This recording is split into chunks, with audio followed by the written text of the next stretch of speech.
So good morning, students. So welcome to the second session of the income tax amendments class. So in the first session, we completed up to amendments covered in basic concepts, PGBP, income from other sources. Right now. Now, let us start with this very important amendment. One second.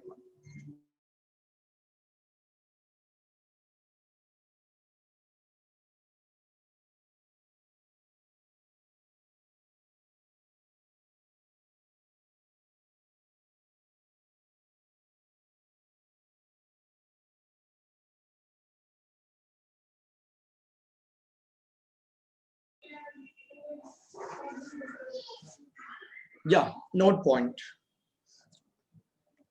So what is the importance of this note point?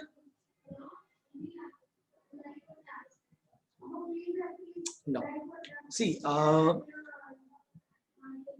as per the general provisions of section 48.3, as per the general provisions of section 48.3, where any payment exceeding 10,000 rupees, any payment exceeding 10,000 rupees, then we have to meet that payment by account pay check, account pay draft, ECS and electronic mode of transfers.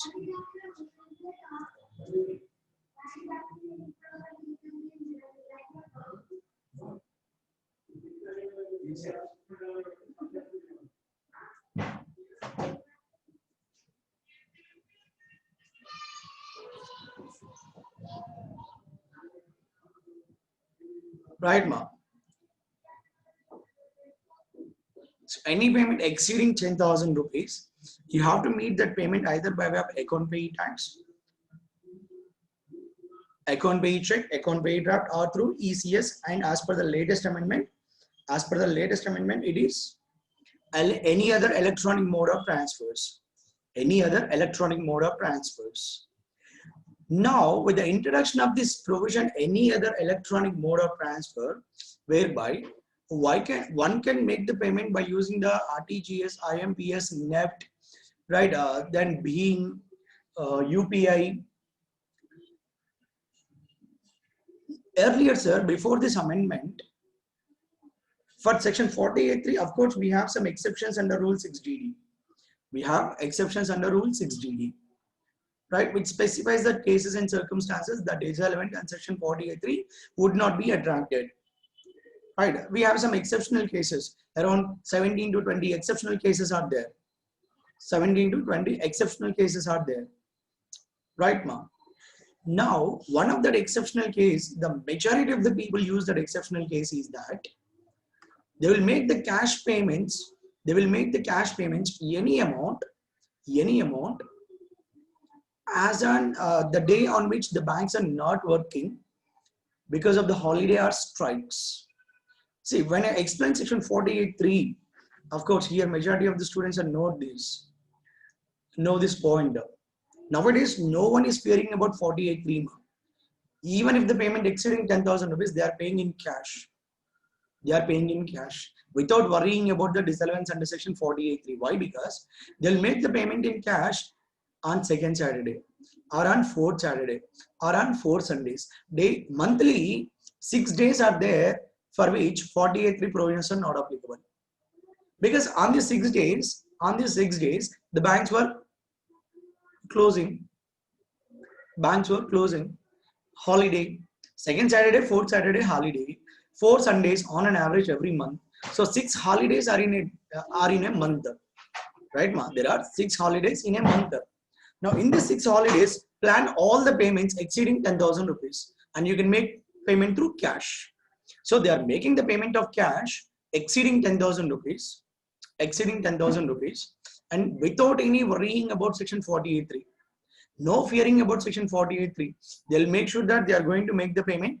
They are going to make the payment on holiday. Earlier, that exception is there. Now, the most important point. Now, this exception have been removed from 6DD because Whenever you happen to make the payment exceeding 10,000 on a holiday or on a day where the bank is not working, pay through Bhim, pay through UPI. What happens? Even if the bank is not working, you can make the payment through Bhim. You can make the payment through UPI. Are you following now? You can make the payment through credit card. You can make the payment through debit card. Right? For the payments like all these, there is no need of the banking should be under working. Clear, everyone? Right? Right? Didn't you make any UPI payments on a Sunday? Didn't you make any UPI payments on a second Saturday, fourth Saturday where the banks are not working? You might have already paid so many times. Google Pay, Phone Pay, Paytm. Nowadays, even we are going for a tea, 5 rupees, 6 rupees, we are paying through Paytm, Google Pay. Yes or no? Right? Whether Paytm, Google Pay, Phone Pay not working on the days on which the banks are not working. Right? So even if the banks are not working because of the holiday or strike, still these payments are working. Kada? So that is why that exception have been removed from Rule 6DD. So this is a very important amendment. Very important amendment. Definitely you will expect one MCQ. Definitely you can expect one MCQ from this amendment. Are you following, ma? You can make the payment through Google Pay, Phone Pay, Paytm, any UPI payment system, any Bhim system. Are you following, ma? So that is what the note point explains about. So note point at the mind, anyone? Right? So with effect from 29th January 2020, 29th January 2020, to omit the clause J thereof, providing the exclusion for the payment required to be made on a day on which the banks were closed either on account of holiday or on strike from the purview of section 48.3. They were omitted. Remove Chesesarama. This clause J, right, that was omitted. Now, accordingly, with effect from 29 Jan 2020, payment in excess of the prescribed limits made otherwise than by an prescribed mode on a day on which the banks were closed or on account of holiday or strike would attract disallowance under section 48.3. Would attract disallowance under section 48.3. Now you cannot show this reason said on this particular day the bank was not working, that is why I was made the payment through cash. Now you cannot show this reason to claim exemption by making the payment in excess of 10,000 by way of cash. Now you cannot show this reason because this clause has been omitted from 48.3. Are you following, everyone? Right, ma? So even if the banks are not working because of the holiday or strike, you have to make the payment through online mode only. Right? Online mode only. Any other electronic mode of transfers. And we have seen that electronic mode of transfers here. Right? Even the banks are not working. All these payment systems are working. All these payment systems are working. Yes or no? Right? Debit card, credit card, net banking, IMPS, UPI, RTGS, NEFT, Bhim. Clear? Right. Next. Chapter number 9, Advanced Tax, TDS and TCS. In that, two new sections were introduced. 194N and 194M. 194N, 194M. First, look at the discussion about the 194N. 194N. TDS Act on cash withdrawals. TDS on cash withdrawals. So whenever you are withdrawing the money from a bank or cooperative society engaged in the business of banking or a post office, if the aggregate amount of withdrawals, during the previous year exceeding 1 crore, then TDS under section 194N comes into picture. TDS under section 194N comes into picture. Are you following, ma? Now let me explain this provision with the help of the notes for the better clarity.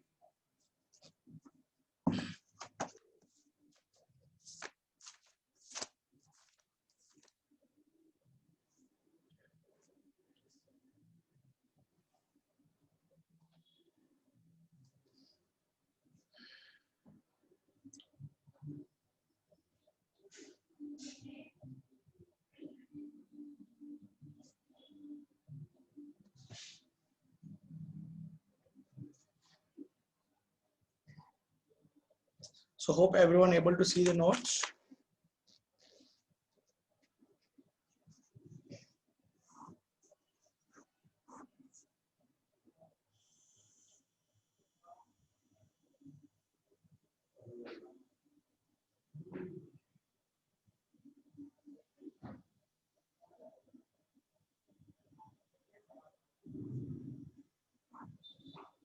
TDS on cash withdrawals. TDS on cash withdrawals. Section 194N. Right.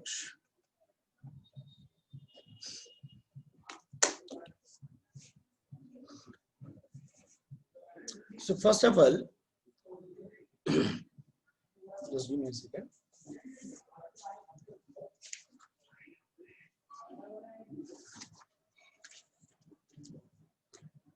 So this is applicable 194N. Applicability. First look at the applicability. This is applicable to any person. Applicable to any person. Whoever withdrawing the cash from the banks or cooperative societies engaged in the banking business and post office. Ante, who should be the payer here? Who should be the payer here? Payer means to be a banking company, cooperative society engaged in the business of banking, post office.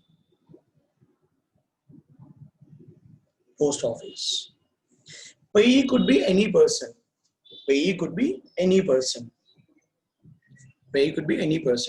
And when it is applicable,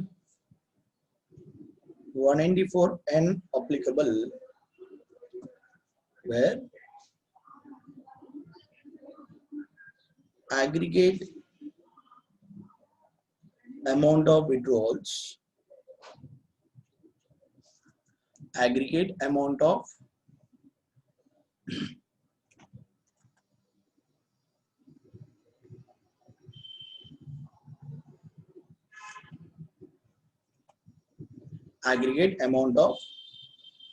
withdrawals exceeding rupees 1 crore. When aggregate amount of withdrawals exceeding 1 crore during the previous year. 2019-20. We're talking about only this financial year 1920 for the time being. Of course, it is also applicable to the subsequent previous years. This is not only for this previous year, ma. For the better understanding, I have written here for the previous year 1920. 194O and 194N applicable even to the subsequent years. Don't be under impression that this is applicable only for the year 1920. Clear now? For the easy understanding, I have written here for the during the previous year 1920. Now there is some question arises, some doubts will be arises here. Now let me tell you what are that kind of doubts. Now, these particular section came into effect. 194N came into effect from 1st September 2019 onwards. 194N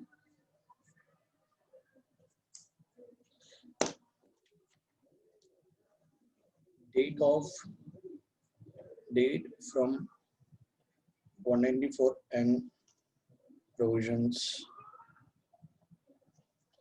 effective. From which date 194N provisions effective? Answer: with effective from 1st September 2019 onwards. 1st September 2019 onwards. 1st September 2019 onwards, 194N provisions came into effect. 194N provisions came into effect. Are you following, everyone? Now we will get a doubt here. And that means, sir, for any withdrawals which took place prior to 1st September 2019, the provisions of section 194N not applicable. Not applicable. So you'll get a doubt here. Withdrawals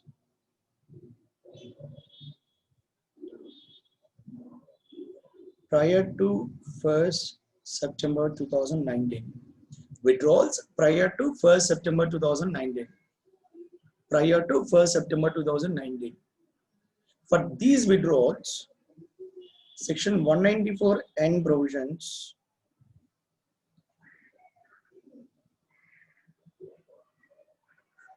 not applicable. Section 194 provisions not applicable. And no need to deduct TDS. No need to deduct TDS if aggregate withdrawals up to 31st August 2019 exceeds rupees 1 crore. Exceeds rupees 1 crore. Right, ma'am? 194N provisions are not applicable. That means no need to deduct TDS if aggregate withdrawals up to 31st August 2019 exceeds 1 crore. These provisions are came into effect, as I said, only from 1st September 2019. Withdrawals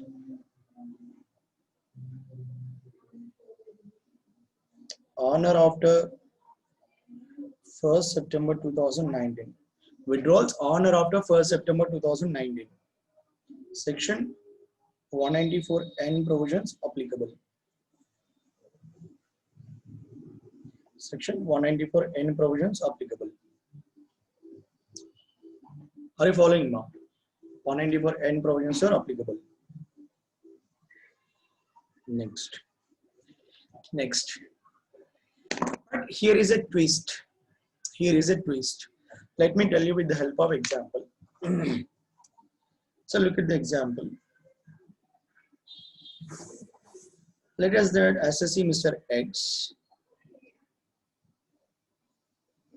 withdrawals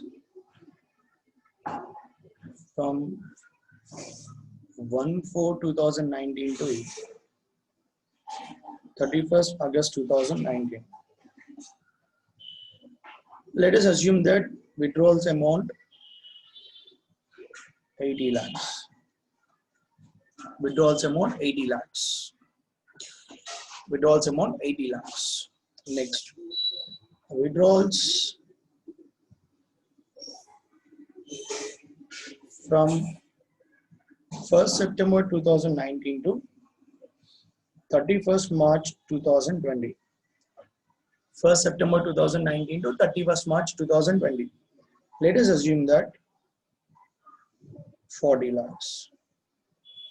Let us assume that 40 lakhs.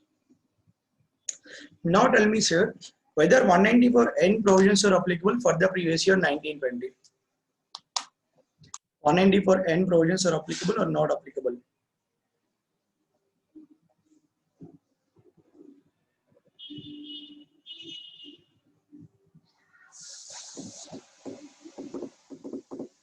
Good. So far 3 students responded and they said not applicable. Very good. Inga, I need response from all the students who are listening to class.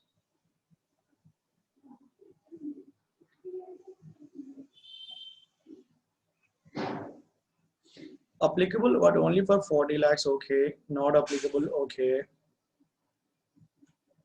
Applicable, but to 20 lakhs, not applicable, not applicable, not applicable, okay. So majority of the students are saying not applicable.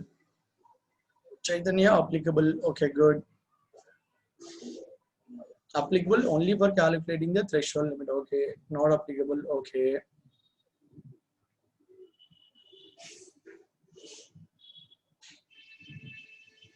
The correct answer here is that 194N provisions applicable. 194N provisions are applicable. Ma, that withdrawals which you have made during this period from 1st April 2019 to 1st April 2019 to 31st August 2019, whatever the withdrawals you have made, on that withdrawals you are not subject to pay any TDS, but that withdrawals amount should be considered for the calculation of aggregate amount of withdrawals. For the calculation of aggregate amount of withdrawals.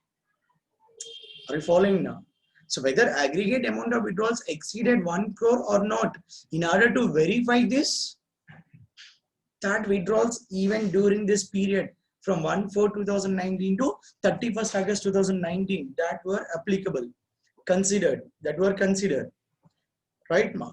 That is why in this case 80 lakhs plus 40 lakhs. So the aggregate withdrawals during the previous year 1920, 1 crore 20 lakhs. So exceeded 1 crore. Hence 194N provisions are applicable.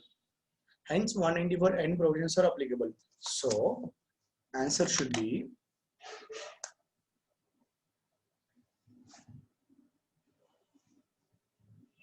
aggregate withdrawals 80 lakhs plus 40 lakhs, that is equal to 120 lakhs. Aggregate withdrawals 120 lakhs. Since the aggregate amount of withdrawals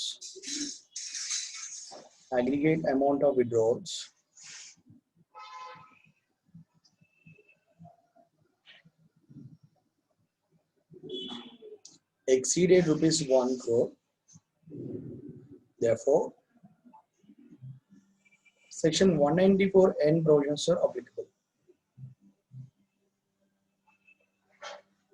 Section 194N provisions are applicable. Section 194N provisions are applicable. Right now. Now when section 194N provisions are applicable, we need to deduct the TDS at the rate of 2%. Therefore, TDS under section 194N is equal to. Now next question arises, on how much amount should I deduct the TDS? Ma 194N prakaram TDS at the rate of 2% is applicable only to those withdrawals which exceeds 1 crore. Only on the excess portion we need to levy the TDS. Only on the excess portion. In excess of 1 crore, how much withdrawals you have here? How much withdrawal you have here? Only 20 lakhs. In excess of 1 crore, only 20 lakhs. On that 20 lakhs only, we should levy the TDS at the rate of 2%. Now, the banker is under an obligation to deduct the TDS of 40,000 rupees. To deduct the TDS of 40,000 rupees. Very, very important point. Many of the students will be under impression that, right, as I seen the answers of given some of the students, they said on 40 lakhs, the TDS should be levied. Wrong answer. And some of the students under impression that on the entire amount of 120 lakhs, the TDS should be levied. Absolutely wrong answer again. Only the excess portion, cash withdrawal exceeding 1 crore, only that excess portion we should levy the TDS rate of 2%. So very, very important point. Very, very important point. So most important point here is that cash withdrawals between 1/4/2019 to 31st August 2019. Cash withdrawals between 1/4/2019 to 31st August 2019. 31st August 2019 should be considered, shall be considered for the calculation of aggregate amount of withdrawals. For the aggregate amount of withdrawals shall be considered for the calculation of aggregate amount of withdrawals. Right? Cash withdrawals between 1/4/2019 to 31st August 2019 shall be considered for the calculation of aggregate amount of withdrawals. Are you following that? That is one very important point. Next important point I can say, TDS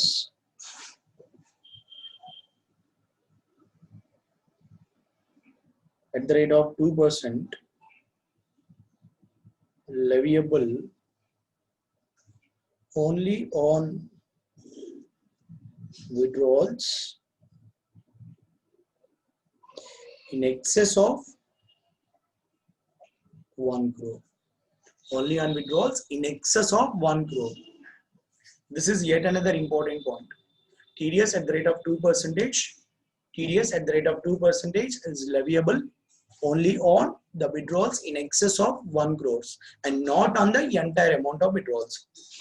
And not on the entire amount of withdrawals.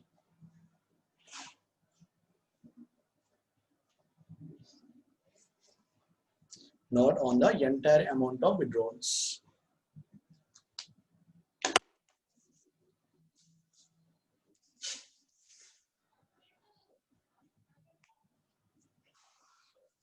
We need to verify these limits bank-wise.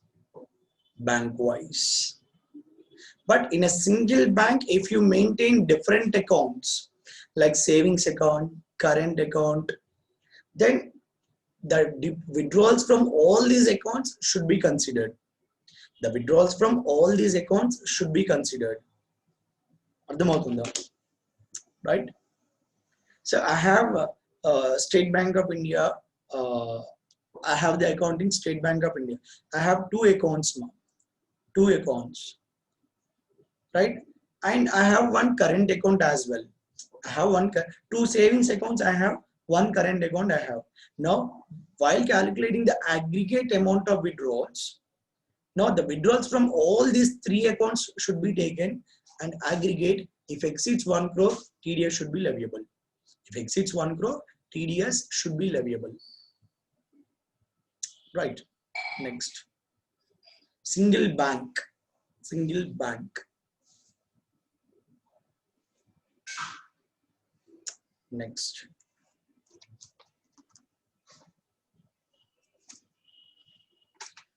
Next, let me give you one more example. Let us see how many of you are going to tell the correct answer.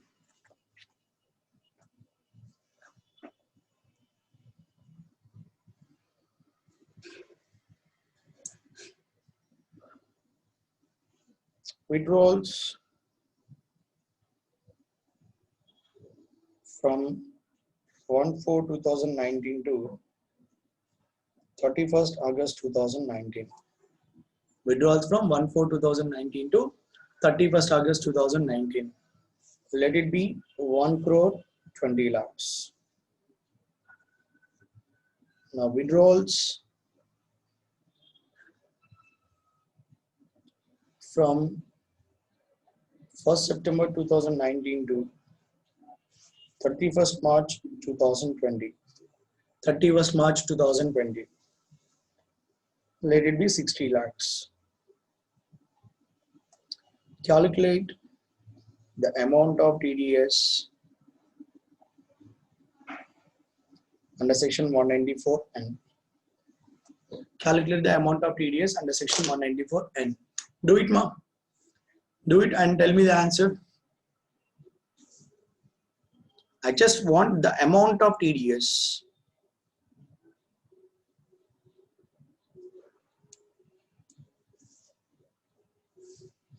Good. Good, very good. So many answers. Very nice, very nice. Right. So here, as the aggregate amount of withdrawals exceeded 1 crore, definitely 194N is applicable here. But a doubt arises. Sir, here the total amount of withdrawals 1 crore 80 lakhs. Now, should I apply the TDS at the rate of 2% on entire 80 lakhs? As you said just now, only the excess portion is subject to TDS. Answer is no in this case. No in this case, because we have already learned that withdrawals prior to 1/9/2019, 194N provisions are not applicable. No need to deduct the TDS if the aggregate withdrawals up to 31st August 2019 exceeds 1 crore. So that means on this entire 1 crore 20 lakhs, the TDS provisions are not applicable, right?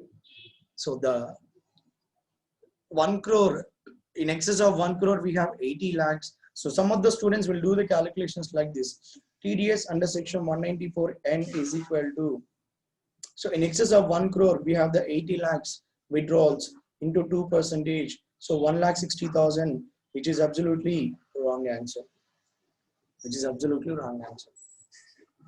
So even prior to this effective date, if aggregate amount of withdrawals exceeds 1 crore, we just forget about the entire amount. TDS provisions are not applicable.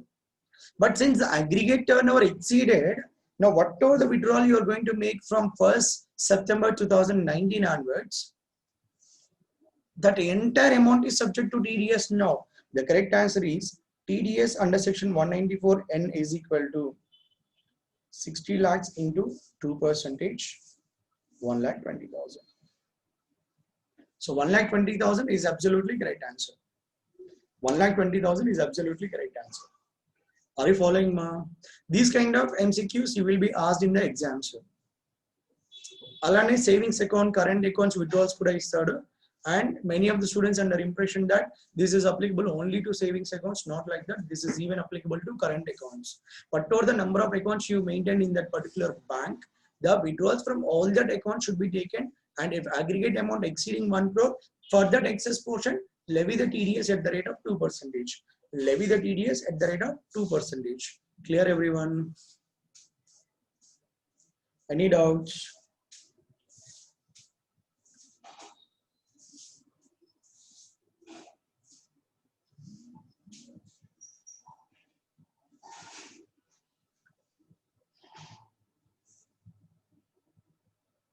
Bank wise, you need to look into bank wise.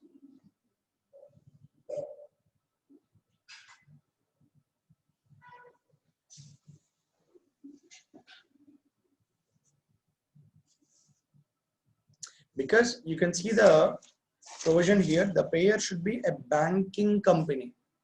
So whenever a bank paying to that person exceeding 1 crore, or a cooperative society engaged in the business of banking, or a post office.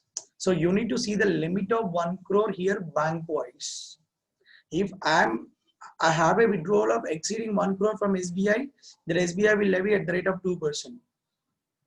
If I have a withdrawal exceeding 1 crore from Axis, Axis will levy at the rate of 2%. Right, ma? Next.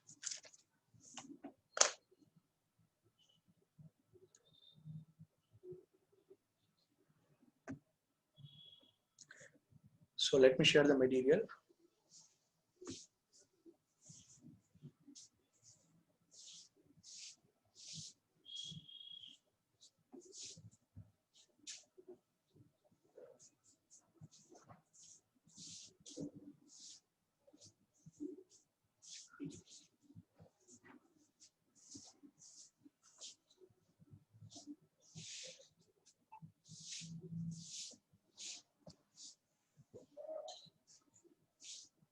Right, you can see the provisions here. Whatever the provisions are given here, we have studied all the provisions now, along with the help of examples. Right, so 194N, you can see here, 194N shall be counted from 1st April 2019. Hence, if a person has already withdrawn, 1 crore or more in cash up to 31st of August 2019, from one or more accounts maintained with a banking company. From one or more accounts maintained with a banking company or a cooperative bank or post office. Transfers also not considered as withdrawals. Answer is no. No. Transfers are not considered as withdrawals. Only whenever you are withdrawing by way of cash, withdrawing the cash, then only the TDS provision comes into picture. If transfers also considered as a withdrawals, ma assessee chachipotadu. Right, ma man doublaki manam tax kattadu enti. Withdrawals మీద cancel tax ఏంటి నాకు అర్థం కాదు. See, basically the main objective of introducing this section is to curb black money transactions. Black money transactions, especially, I'll tell you the reason why this has been introduced. In the demonetization period, what majority of the people has done is, in order to convert their old currency into new currency, they started depositing into the various persons' accounts up to a limit of 2,50,000 rupees. Because up to 2,50,000 rupees, you are under no obligation to provide any explanation to the bank. In the return of income, there was clearly a column was introduced during the years 2017, 18, 19, 20. You need to give all the details of the cash deposits which you have made during the demonetization period. Right? That is why what they have done is they have deposited into the various persons' accounts 2 lakhs rupees 50,000 each, 2,50,000 each, 2,49,000, 2,48,000 like that. Right, ma? Various deposits they made into the various accounts, and later on they started withdrawing in a new currency, in 2,000 rupees notes, in 500 rupees notes. Right? So when you are withdrawing the money in cash, so that has become a white currency. See, if you have a new currency with you, that means you have converted them through banking channels. So when it was converted through banking channels, it will be treated as a white money for the time being at least. Right now. So whatever the old currency you used to have, all the people, what they have done is, they have gone to the villages and they have selected some non-operating accounts, dormant accounts, and they started depositing into that accounts. And after depositing, they started withdrawing in the new currency. And that particular practice has continued. Now, basically, whenever you are withdrawing in the cash, that means you are going to meet that expenditure by way of cash. With that cash, what are you going to do? You need to meet some expenditure now. And how you are going to meet that expenditure by way of cash now? Department objective, encouraging the digital payments. Right? Digital India, Digital Bharat. You might have listened to this slogan. So whenever you are withdrawing in cash, you are going to spend in cash. The department, the government don't want to do this. Spending in cash should be reduced gradually. Everyone should convert into digitally. That is why this electronic mode of transfer is also introduced into that sections. So that is why, in order to put some restriction on cash withdrawals, department comes up with this section called section 194N. At least because of this, the cash withdrawals should be restricted to 1 crore. Clear, everyone? Next. All these provisions are completed. Yes, actually these provisions are not applicable in some cases. 194N provisions, this is explained about the same. No tax is required to be deducted. At source under section 194N on cash withdrawals by persons or classes of persons as notified by the central government. Who are the notified people? Cash replenishment agencies and franchise agents of white label automated teller machine operators. Cash replenishment agencies, what these people will do, they will take the cash from the bank, whatever the cash they have withdrawn, they are going to insert into the ATM machines. Sir, who are fill up the cash in ATM machines? Banking personnel? No, private agencies. private cash replenishment agencies. They will maintain a separate bank account with the concerned bank. They will withdraw the money from that bank, right? And that money will be inserted into the ATMs. That money will be inserted into the ATMs. They are not withdrawing the money for themselves. They are withdrawing the money for the bank only, bank purposes only. They will withdraw the money from the bank and take that bank and put it in the ATMs. That is their business activity, cash replenishment agencies. So here 194N provisions are not applicable. Next, white label automated teller machine operators. Who are these? These are the non-banking entities who has taken the permission from the RBI, who are taken the permissions from the RBI, and they will have their own ATMs. They will provide the services of ATMs, but they are not actually belonging to any banking company. They will provide the services of ATMs like Tata IndiCash, Tata IndiCash. There's a Muthoot Finance ATM. You will find the Muthoot Finance ATMs, right, ma? Alane, you can take the example of Prism Payments. Prism Payments. These are all the people who are called as white label automated teller machine operators. They're not belonging to any banking company, but they will provide the services of ATMs except cash deposits. They will not provide the services of cash deposits. The cash depositing facility through ATM is there only with respect to bank owned ATMs or brown label ATMs. We'll be having two different types of ATMs. White label ATMs, brown label ATMs. Brown label ATMs is a different concept. That is that, maintenance of ATM, that contract will be outsourced by the banker. The banker will give you the money. The banker will sponsor the money to you. And that brown label ATM operators should use the bank logo, that sponsor bank logo. But when it comes to white label ATM operators, these are the private entities who were taken the permissions from RBI to maintain ATMs, not sponsored by any bank. And these private ATMs, you cannot even find any bank logos. And here the money is not provided by any bank. That private entities themselves, they need to maintain a separate account with the bank. From that account, they need to withdraw the money, and whatever the money they withdraw, they have to insert in their respective ATMs. But Tata Payment Solution Services Limited, Tata Payments Solution Services Private Limited, there is a company.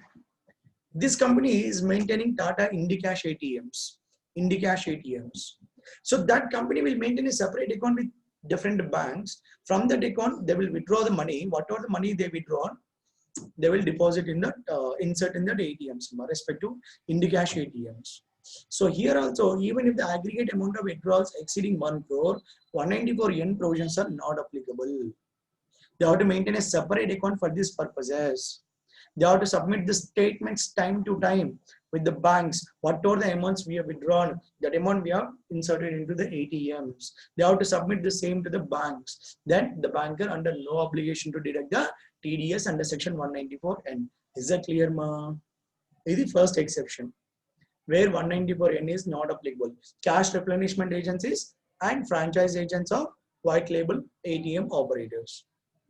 Next, moving on. Second point.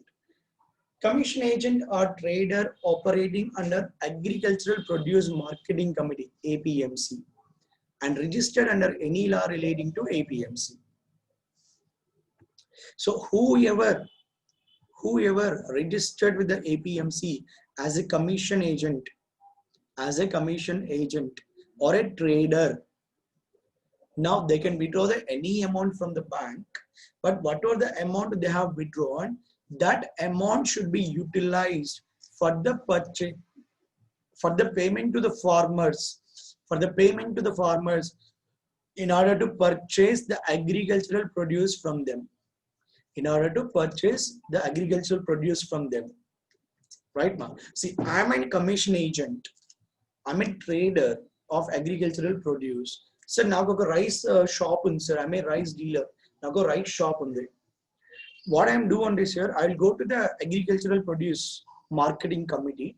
I'll go to that agricultural market. whereby I can purchase the rice in quintals.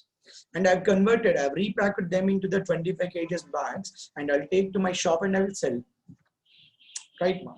Now, whenever I'm going to the marketing committee, APMC, whenever I'm purchasing the rice from the farmers, I can make the payment to cash. For this purpose, I can withdraw the cash from the banks. I can withdraw the cash from the banks, because if I give the account pay check, if I give the account pay draft to the farmers, it will be big difficulty to the farmer to convert it into cash. Not all the farmers maintain the bank accounts. Very few farmers having this bank account facility. Even if they have the bank account, if I give the account pay check, it will take time to clear. It will not be immediately cleared. The amount will be credited to the farmer. It takes time, at least 3 to 5 days. And sometimes the check may be dishonored because of the shortage of the funds in the account of the payer. If dishonor, what is the situation of farmer? For farmer, it's very undue hardship on the farmer. That is why whenever a marketing agent, a commission agent, a trader, when he's purchasing the agricultural produce from the farmers, they can make the payment to farmers in cash. For this purpose, he can withdraw any amount of cash from the banks. Any amount of cash from the bank, they can withdraw. Even if it is exceeding 1 crore, 194 yen provisions are not applicable. For this purpose, that commission agent must be registered with the Agricultural Marketing Committee, and he should produce a certificate to the banker that, sir, I am withdrawing this cash because I am going to make the payment to the farmer. From that farmer, I purchased some agricultural produce. This you need to prove to the banker by giving a certificate. Are you following my everything? Then 194 yen provisions are not applicable. Clear, everyone? Next. Point number three. The authorized dealer and its franchise agent and sub-agent and full-fledged money changer, FFMC, full-fledged money changer licensed by the RBI and its franchise agents. See, when it comes to authorized dealers of foreign exchange, and whenever they are purchasing the foreign currency, they are purchasing the foreign currency from foreign tourists or non-residents visiting India, or from resident Indians on their return to India in cash as per the directions and guidelines issued by the RBI. So assume that there is a foreign tourist who is coming to India, and for the tourism purposes. Soon after he reaches to India, first thing what they will do on there, whatever the foreign currency they have, they will convert into Indian currency. First of all, they will convert into Indian currency. You have that facility even in the airports as well. Even in the airports also, you have the authorized dealers of foreign exchange. You can convert that foreign currency into Indian currency. And whoever the authorized dealer giving you Indian currency, that means cash, they can withdraw any amount of cash from the banks. Now this person, authorized dealer of foreign exchange, should convey the same to the banker. Babu banker, I am withdrawing this cash because my business activity is foreign exchange, conversion of Indian currency into foreign currency into Indian currency. Whoever the foreign tourists came to us for Indian currency, I need to pay them in cash. I cannot make the payment through account pay check because that foreign tourist may not have a bank account in India. Yes or no? Right? Only for this conversion of cash, we don't ask him to open a bank account. Then only I'll give you account pay check. Then only you can withdraw the cash from the bank. Not required. So that authorized foreign exchange dealer has to convey the same to the banker. I'm withdrawing this cash for this purpose. I'm giving the cash to foreign tourist. I'm converting the foreign currency into Indian currency, cash. Now in that case, any amount of cash withdrawals we can make. 194 yen provisions are not applicable. Alane, disbursement of inward remittances to the recipient beneficiaries in India in cash under money transfer service scheme. Like, sir, my brother is in US, sir. My brother is in US. Example, for the purpose of example. He is sending me every month, he is sending me some 10,000 US dollars. Now I need to convert it into Indian currency. What I will do, sir, I'll go to any authorized foreign exchange dealer, then I'll give the $10,000. In return, I'll get the cash. This is what we call disbursement of inward remittances. And this remittances sometimes can be directly happen through the,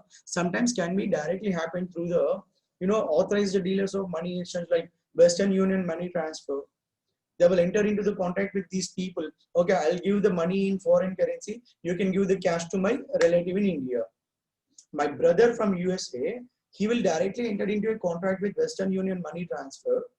He will transfer the foreign currency to that Western Union money transfer, and in return, that Western Union money transfer, converting that foreign currency into Indian currency, he will give the same in cash.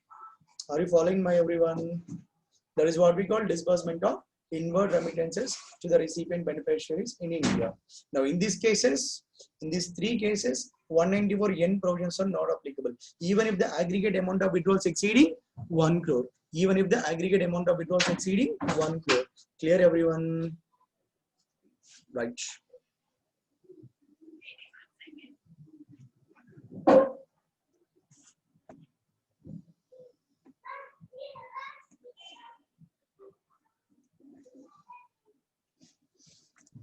Right. Next word.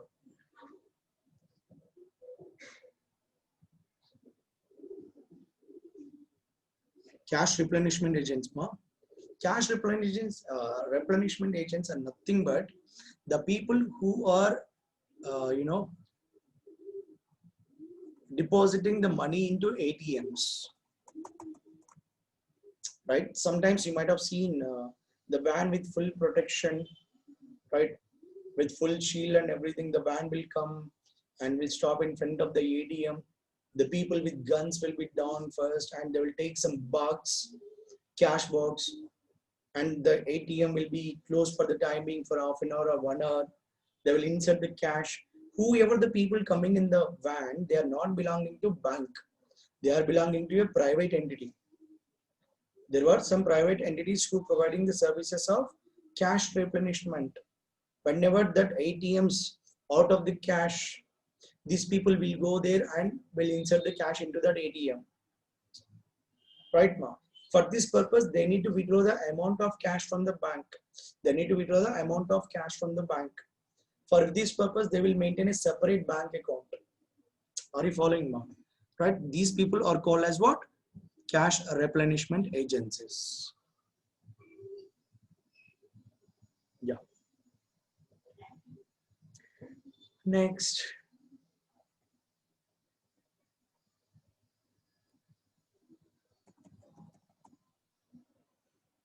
So next provision, Chunma.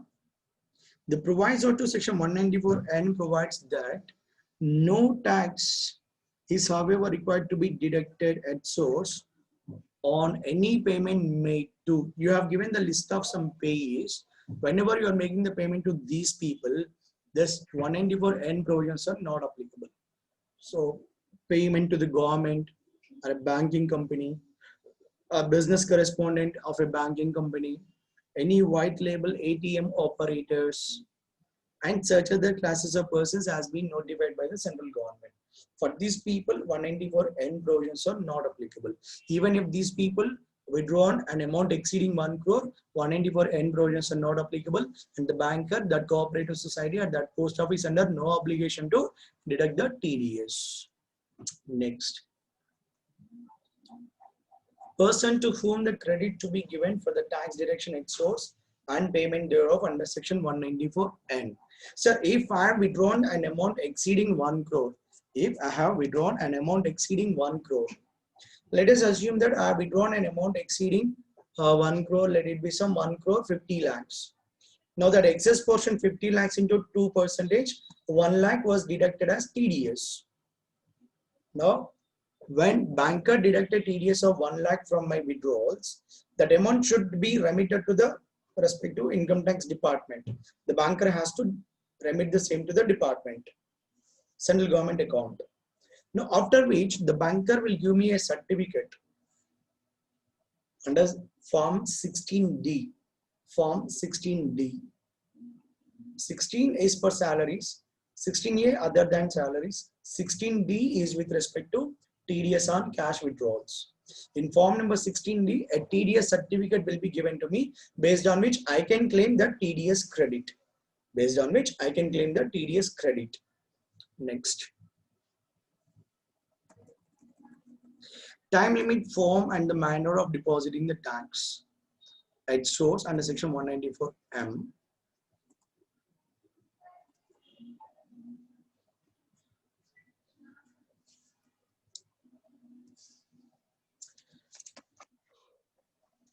Sorry, whatever the 16D I've said not applicable to 194N, applicable to 194M. 194M. What is 194M? Let me explain through notes again.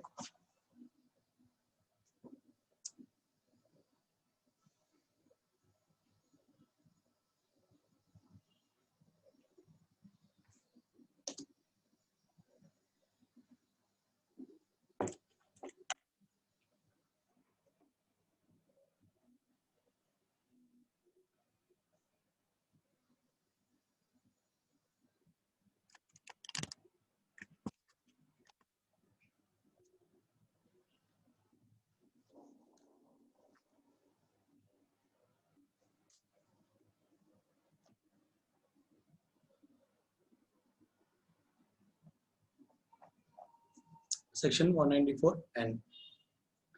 194M, sorry. 194M. Right. Now, what is section 194M here?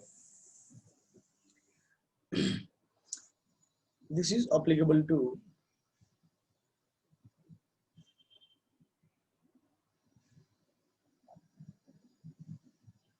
individuals,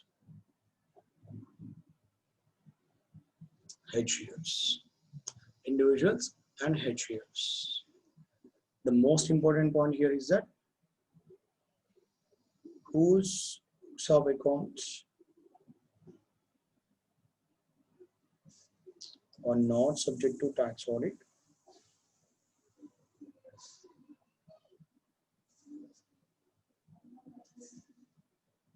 whose books of accounts are not subject to tax audit under section 44 AB during the preceding previous year. Whose books of account are not subject to tax audit during the preceding previous year. Next.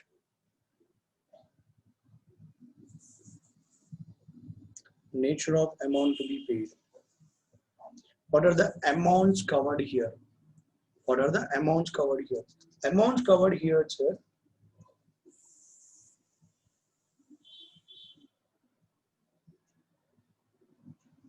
Certain sums for carrying out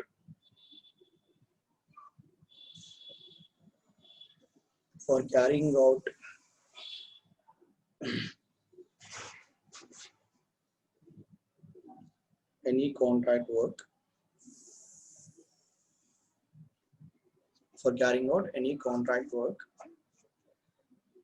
or by way of commission or brokerage. Hope everyone able to see the notes. By way of commission or brokerage, or by way of fees for professional services.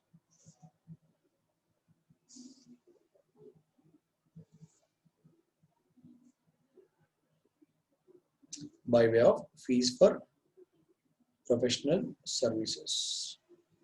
These three amounts are covered under section 194M and applicable only in the case of individuals and HUFs, and that too whose books of accounts are not subject to tax audit under section 44 AB during the preceding previous year. Now I have a doubt here. So the first one is contract payment. Anyhow 194C is applicable. For the contract payment, 194C is applicable. For contract payment, 194C is applicable. By way of commission and brokerage, 194H is applicable. For professional charges, 194J is applicable. We already have respect to TDS sections. Why again section 194M? Why again a separate section covering all these three payments? So these three sections are applicable to individuals and HVFs only where the books of accounts,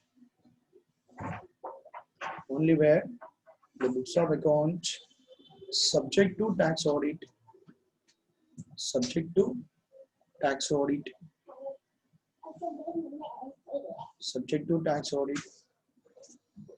under section 44AB during the preceding previous year. Only where the books of account subject to tax audit under section 44AB during the preceding previous year. Sir, I am an individual. Now I am happen to pay a contract payment.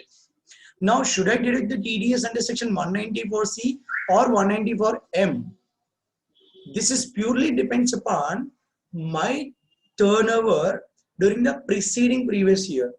Relevant previous year 1920, preceding previous year 1819. If my turnover during the preceding previous year 1819 exceeds 1 crore, and that means my books of accounts are subject to tax audit. Now in the current previous year, whenever I'm making the contract payment exceeding the threshold limits mentioned in 194C, that is 30,000 or 1 lakh, now I am under obligation of deduction of TDS under section 194C. Sir, in the same example, during the preceding previous year 1819, if my turnover is not exceeded 1 crore, still you are under an obligation of TDS. You need to deduct the TDS under section 194M. Under section 194M. Are you following my everyone? Right? So, whether 194C or 194H or 194J applicable or not, this purely depends upon your turnover during the preceding previous year. If turnover exceeding specified limits 1 crore or 50 lakhs as the case may be, these sections are applicable to you. Not exceeded, 194M is applicable. Not exceeded, 194M is applicable. Clear everyone? Right? So let's have a small chart for this.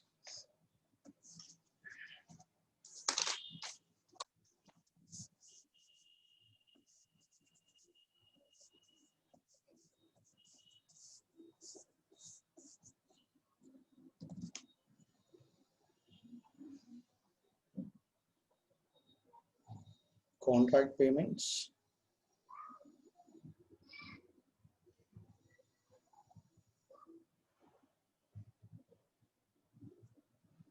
commission or brokerage, professional charges.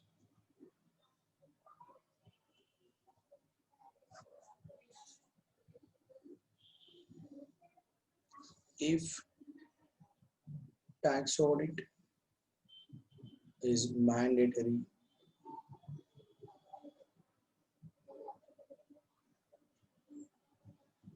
during the preceding previous year, then TDS should be deducted under sections 194C, 194H, 194J. 194C, 194H, 194J. If tax audit is not mandatory during the preceding previous year,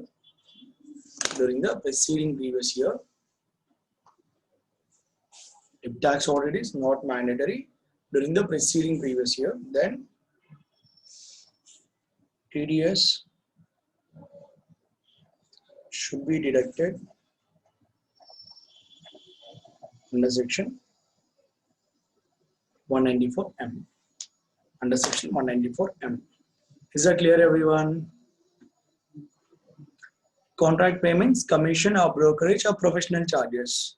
For these payments, if you are subject to tax audit, 194C, 194H, 194J applicable. Not subject to tax audit, 194M is applicable. Clear, everyone? And this 194M is applicable only in the case of individuals and HUFs. Only in the case of individuals and HUFs. This discussion is about not all the SSEs, only individuals and HUFs. Only individuals and HUFs. Clear, ma? So the 194M. So let me share the material.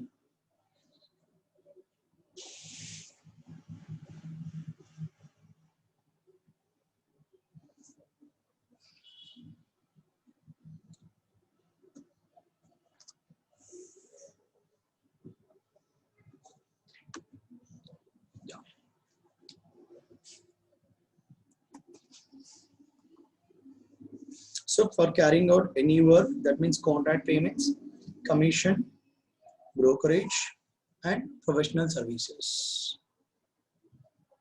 Right. Next. And here the threshold limit is 50 lakhs. Threshold limit is 50 lakhs. And 194M provisions are applicable only when the aggregate of such amount exceeding 50 lakhs rupees. For every TDS section, we have some threshold limits now. Like that, for 194M is 50 lakhs is a threshold limit. And only when the professional charges paid by you exceeding 50 lakhs, then only 194M provisions are applicable. Alane, by way of commission or brokerage exceeding 50 lakhs, 194M provisions are applicable. Like that. Next. Time limit prescribed form for the remittance of TDS.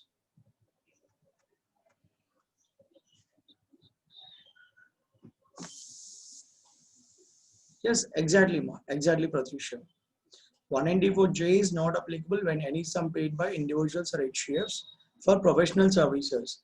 If that individual or HUF subject to tax audit during the preceding previous year, 194J applicable.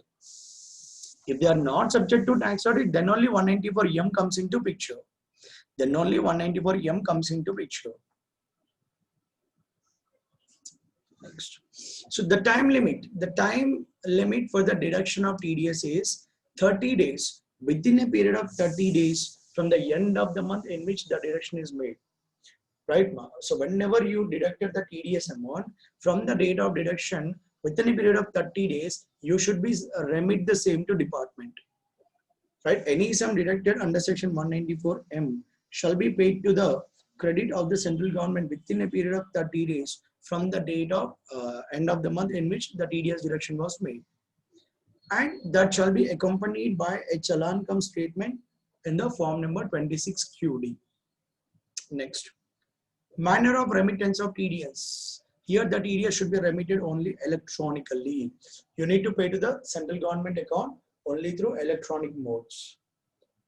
Within a period of 30 days from the end of the month in which the TDS was made out. Okay, now, next. Certificate for deduction of tax at source and the time limit for furnishing such certificate to the payee. So for the payee, the certificate should be given in the form 16D and the time limit for giving that certificate to the payee is 15 days. 15 days from the due date for furnishing the challan cum statement in form number 26QD. So whenever you have submitted the due date for the submission of that form 26QD to the central government department, from the due date onwards, within 15 days, you need to create a certificate in form number 16D and you need to remit the same to the payee. And from whose account you have deducted the TDS. Right? Payee, by taking this form number 16D, he will claim the tax credit, TDS credit. Time limit and manner of submission of challan cum statement that we have already seen. In the form number 26QD, we need to submit the challan and within a period of 30 days from the end of the month in which the deduction is made.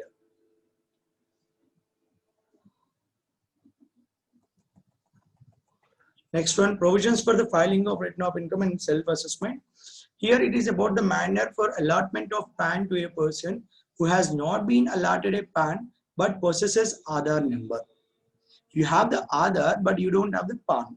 So whenever you have intimated your Aadhaar details to the income tax department, whenever you have intimated the Aadhaar details to the department, right ma, before the amendment what they said, they ask you to submit an application for the allotment of the PAN, right? Along with the prescribed documents like your ID proof, address proof, everything. This is before the amendment provision. Rule 114.4 requires submission of application of allotment of PAN by the applicant in the prescribed form. Basically, form 49A will be there for the PAN card and accompanied by the prescribed documents as proof of identity, address proof, and date of birth of such applicant. But now you can see the amendment here. These two paragraphs explains about the amendment. CBDT, what they have said, inserted a sub rule 1A. This sub rule 1A is a new provision. Inserted sub rule 1A to rule 114, and that came into effect from 1st September 2019 to provide that any person who has not been allotted a PAN but possesses Aadhaar number and has furnished or intimated or quoted his Aadhaar number in lieu of the PAN in accordance with the provisions of section 139A, they shall be deemed to have applied for the allotment of PAN. This is the important point. This is the important point. They shall be deemed to be applied, deemed to have applied for the allotment of the PAN, and he shall not be required to apply or submit any documents under Rule 114. So whenever you have intimated your Aadhaar details to the department, then by default, the department will take that you have applied for the PAN and the department will issue the PAN. PAN card is issued by whom? Income tax department. PAN card is issued by the income tax department. Right now, in the front page of the PAN card, you can see with the big letters, income tax department. Yes or no? Right? So whenever you have intimated other details to income tax department, that's enough. The department will take the deemed fiction that if you already own a PAN, that's okay, fine. If you don't have a PAN, the department will take the deemed fiction that you have applied for the PAN and you're not subject to submit of any application form or any documents. By default, the department will issue the PAN card to you. Following everyone. Right? Next. Second amendment. Further, sub rule 1B also has been inserted to rule 114 to provide that any person who has not been allotted a PAN, so you don't have a PAN yet, but possesses the Aadhaar number, they may apply for the allotment of the PAN. They may apply the allotment of the PAN under section 139(1)(1)(a) or 3 by intimating his Aadhaar number, and he shall not be required to apply or submit any documents under rule number 114. You just directly you can make an application for the PAN card. Right now we have the concept of e-PAN card, electronic. You can directly make the application online. Right now, next. Now this provision is date for the intimation of Aadhaar number to the prescribed authority extended, and linking up Aadhaar with your PAN number. Linking the Aadhaar with the PAN number. There were so many due dates. So many due dates they have made, and whenever we reach to the due date, it will be extended. It will be extended. Okay, ma. 1st July 2017 అన్నారు, తర్వాత మళ్ళీ 31st March 2018 అన్నారు, 31st March 2019 అన్నారు, 30th September 2019 అన్నారు, right? 31st March 2020 అన్నారు, ఇప్పుడు extended to 31st March 2021. Right now, one can link his Aadhaar with the PAN number till the date of 31st March 2021. That date was extended. That was the amendment. You can see here. This single point is enough. Subsequently, this date has been further extended up to 31st March 2021. So what happens if I have not linked my Aadhaar with the PAN number? after 31st March 2021, what will happen? Nothing will happen, sir. You can see one more extension. You can see one more extension. We have seen almost 5 extensions till now. Sir, this time assuming that the government is going very strictly, no more extension. What will happen? Your PAN will become inoperative. Your PAN will become inoperative. Invalid అయిపోతుంది. PAN card invalid అయిపోతుంది. But don't worry, ma. Again, you can expect one more extension, right? So for the timing, what you need to remember is that the date of linking the Aadhaar with the PAN card has been extended up to 31st March 2021. ఇది ఒకటి పెట్టుకోండి సరిపోతుంది. Next. Difference between subrule 1A and 1B. Subrule 1A, they said that the department will take the demean that you applied for the PAN. Right? The department will allot the PAN to you. Subrule 1B said that whenever you are intimating the Aadhaar to the department, you can apply directly to the PAN. Right? You may apply for the allotment of the PAN. Whether department taking the deemed or not, department proceeding commenced proceedings towards allotment of PAN or not, you can directly apply for the PAN. That is what 1B explains.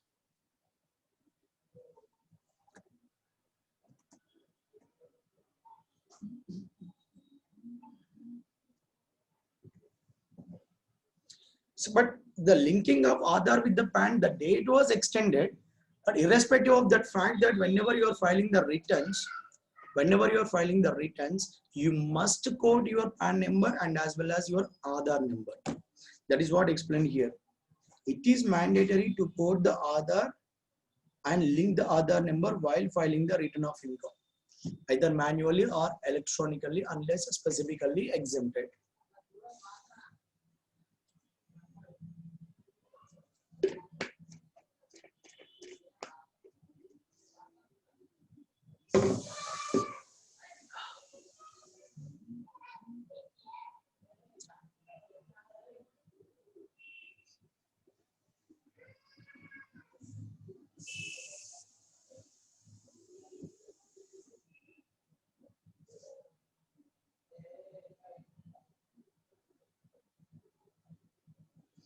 And whatever the extension of due dates are now, you might have seen, like, generally the due date for the filing of income tax returns for non-tax audit cases 31st July, tax audit cases 30th September, companies and partnership firms by default 30th September, right, ma'am? If you're subject to the filing of transfer pricing report 30th November, these were the general due dates. But because of this pandemic corona situation, the due dates have been extended. Tax audit 31st October, normal cases 30th November. These due dates are not applicable to you for November 2020 exams. That is what explained in this point. Extension of dates or due dates under other relaxations. On account of COVID-19 pandemic, on account of COVID pandemic 19 are not applicable for November 2020 exams. Not applicable for November 2020 exams. Right? Ivevi meeku applicable cause and extended due dates ivemi meer raayaddu. Clear? So with this we have completed all the income tax amendments applicable for November 2020 exams mentioned in November 2020 RTP. And I am again and again repeating, sir, in the November 2020 RTP, May 2020 amendments have not covered. Because what the ICI has said that all the May 2020 amendments we have covered in the latest study material of ICI. Latest study material of ICI, that is August 2019 edition is the latest edition of ICI, August 2000. Yeah. In that edition of material, we have covered all the amendments applicable to May 2020. Since we have already covered the May 2020 amendments in the study material, we have not covered the same in RTP. That is what explained by the ICI. That is what explained by the ICI. Are you following now? Let me show that.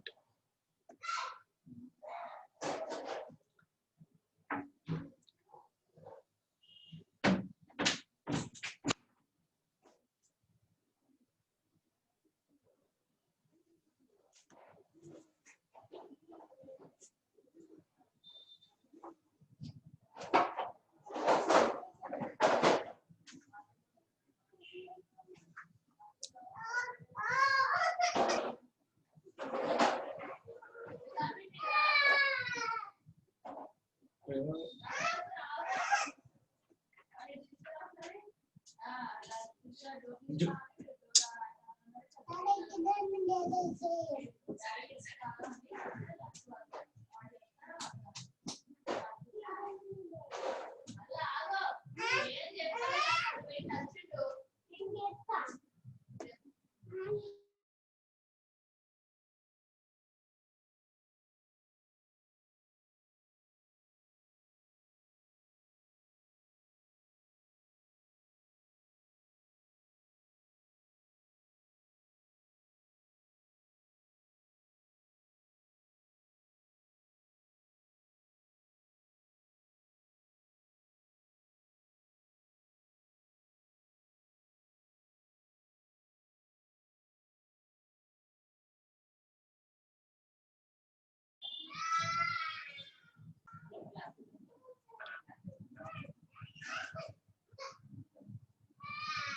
Yeah.